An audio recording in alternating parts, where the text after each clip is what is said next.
Before I begin, I want to say this. This episode is not a defense of staying in unhealthy situations.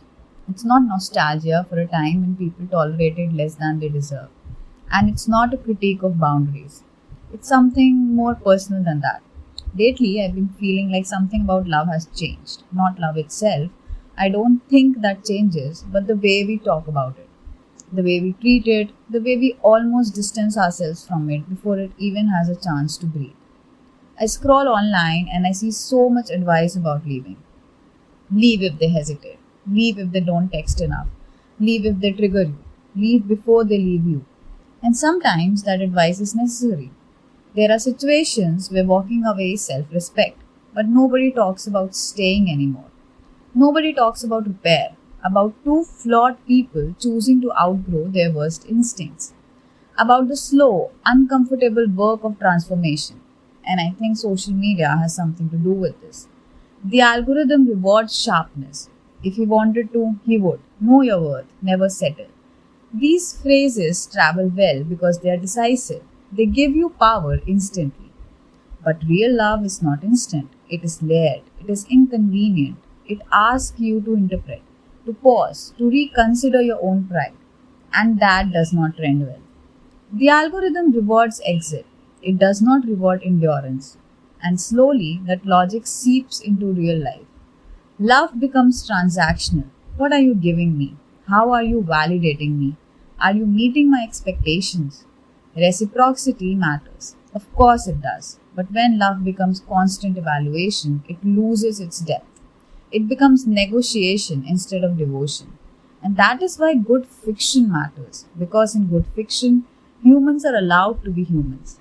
They are inconsistent, they are wounded, they misjudge, they grow slowly, they stay long enough to be altered by one another.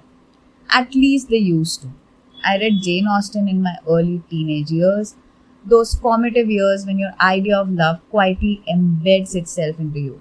Her novels shaped something foundational in me.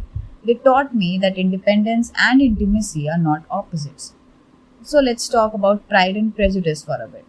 Elizabeth Bennet rejects Mr. Darcy when he approaches her with arrogance. She refuses a love that compromises her dignity. She has a prejudice and she even says he would be the last person on earth she would ever marry. But the story does not glorify permanent detachment. Darcy changes. And I often wonder if Mr. Darcy existed today, what would happen after that rejection? Would he reflect or would he retreat into ego? Would he improve quietly or would he convince himself she wasn't worth it anyway? Would our culture reward his growth or his indifference? Austen makes him confront himself, confront his pride. She makes him become better. Not to win or to perform, but because love demands self examination. And that applies to all of us. Fiction used to provide a mirror for humans to feel love as love was supposed to be felt. But sadly, even that escape is collapsing. I wrote this recently after watching a very popular show because it just wouldn't leave me alone. It says, when did storytelling shift from portraying women as content in their independence yet open to love and valuing love when they meet someone worthy? To portraying women who reject even the ideal partner because love itself is framed as weakness. Somewhere along the way, love stopped being treated as strength and was replaced with a hollow celebration of detachment and lust. It feels like a downgrade in modern fiction. Intimacy is dismissed, emotional vulnerability is mocked, strength is confused with emotional denial. Love has always required courage. Treating it as weakness diminishes both the characters and the stories themselves. And I truly believe that. Because now even fiction feels algorithmic. Characters speak in curated empowerment lines, they rarely hesitate, rarely wrestle with pride, rarely sit in contradiction. They feel optimized. They feel less like souls and more like statements. But older heroines were not weak. Think of what Charlotte Bronte wrote in Jane Eyre. Jane says, I am no bird and no net ensnares me. I am a free human being with an independent will.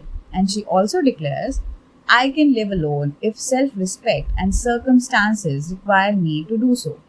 I need not sell my soul to buy bliss. I have an inward treasure born with me which can keep me alive if all extraneous delights should be withheld or offered only at a price I cannot afford to give. That is not the voice of desperation. That is the voice of sovereignty. Jane leaves when her integrity demands it. She proves she can survive alone. She does not sell her soul for comfort, but she also returns when the relationship becomes equal, ethical, and transformed. Independence was never framed as isolation. It was the reason love, when chosen, carried weight. Today, we often frame emotional self sufficiency as the highest form of growth, as if needing someone is regression. But to love deeply is to accept vulnerability.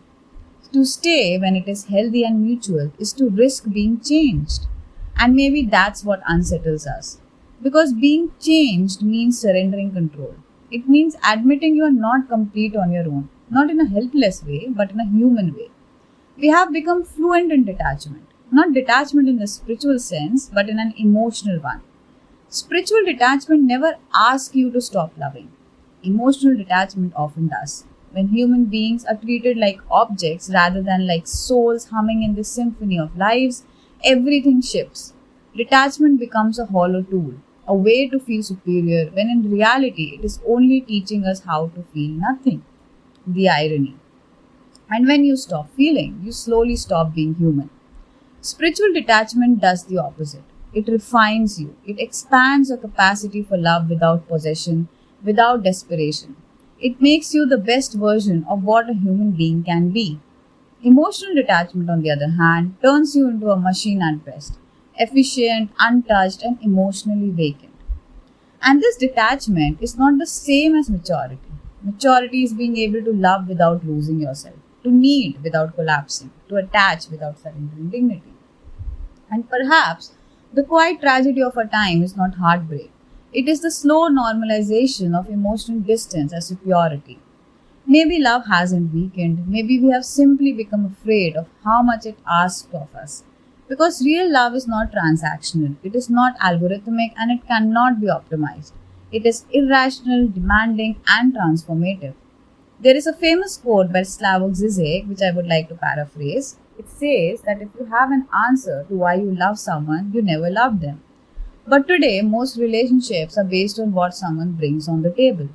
As Oscar Wilde said, you don't love someone for their looks or their clothes or for their fancy car, but because they sing a song only you can hear.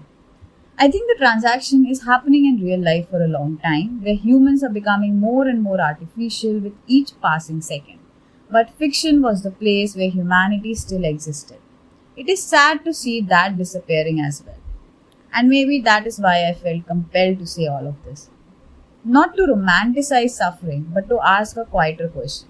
What if love is not a performance of self sufficiency, but a willingness to be seen in your incompleteness?